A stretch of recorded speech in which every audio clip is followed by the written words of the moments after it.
Hello. D-Rock here with you First Outdoors. Nice sunny January day.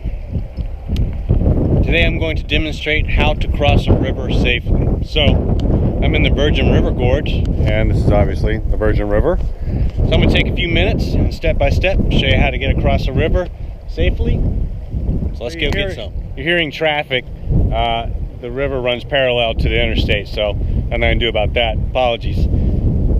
This morning before I came out here, I went on the USGS, U.S. Geological Survey website, and I was checking the flow of the river. So that's kind of one thing you may or may not want to do if you're anticipating a river crossing when you're out hiking, canyoneering, whatever it is you're into. So as I said, I checked the website because I wanted to know how much the flow was before I came out here, and it looked like it was roughly around 50 CFS or cubic feet per second. So looking at it, that's not very much, and it should only be ankle, calf deep possibly. Knowing the flow is kind of an important thing, something to consider, especially in the springtime when you might have to deal with snow melt. Rivers are actually going to swell with that.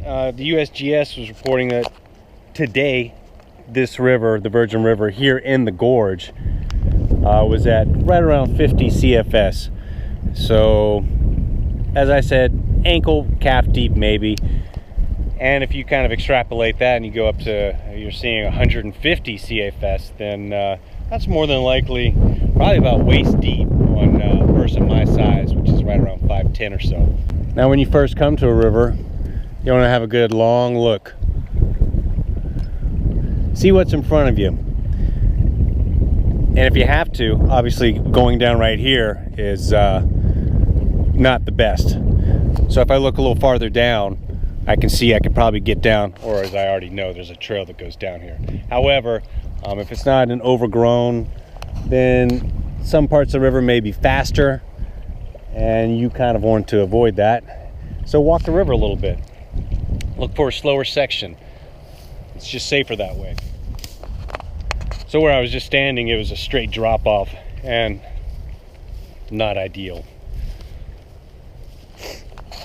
It's looks like a used spot here. Just come on through.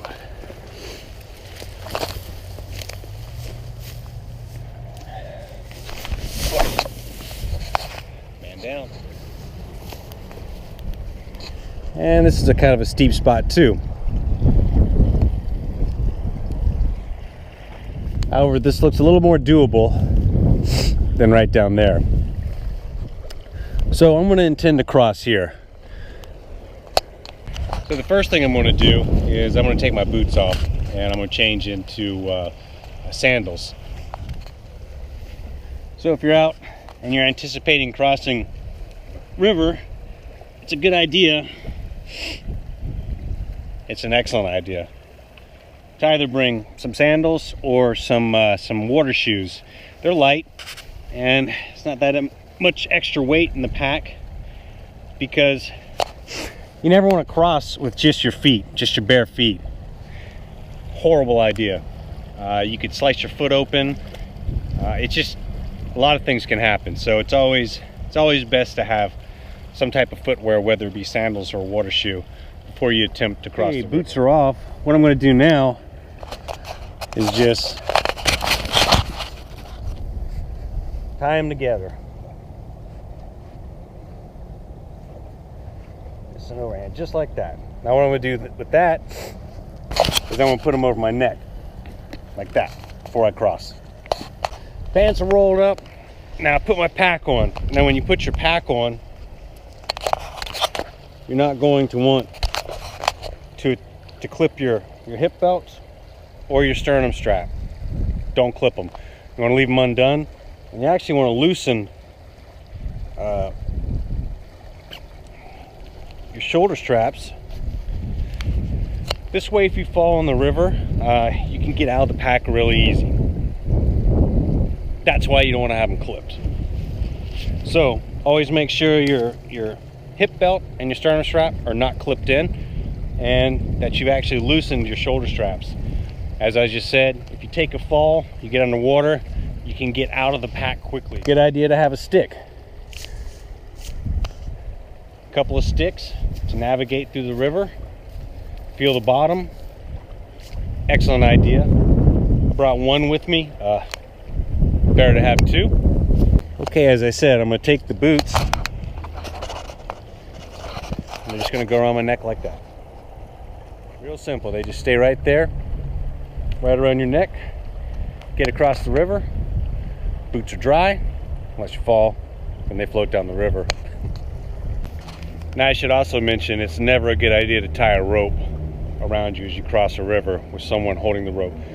Reason being is if you are swept under, the rope could catch and hold you under. So, never a good idea to tie a rope around you as you cross a river. Okay, everything's set. Pack is on, it's loose, it's not clipped. I've got my boots tied around my neck, and I've got my stick. I'm ready to cross. So let's do this.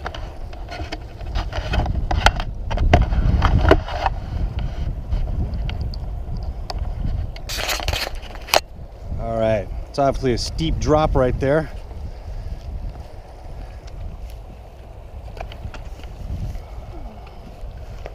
Ooh, yeah. So as I said, you can take the stick, kind of a hole right there, use it as you go. All right, so 50 CFS, right around calf deep.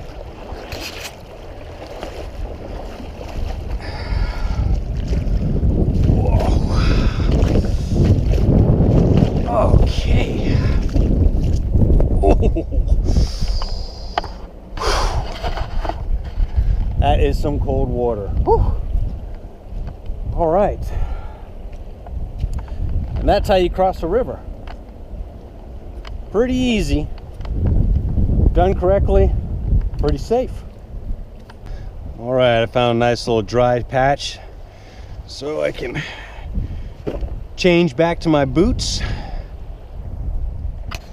So it's definitely not necessary, but if I know I'm going to be crossing a river and putting back on boots and things, I'll bring a little small towel,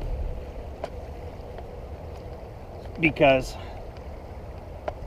it is nice to be able to dry your feet off and put socks on and not have wet feet and everything. However, you know, you can always air dry them or just walk around with wet feet for a bit. To each their own. Okay, safely crossed the river. I hope the demonstration helped.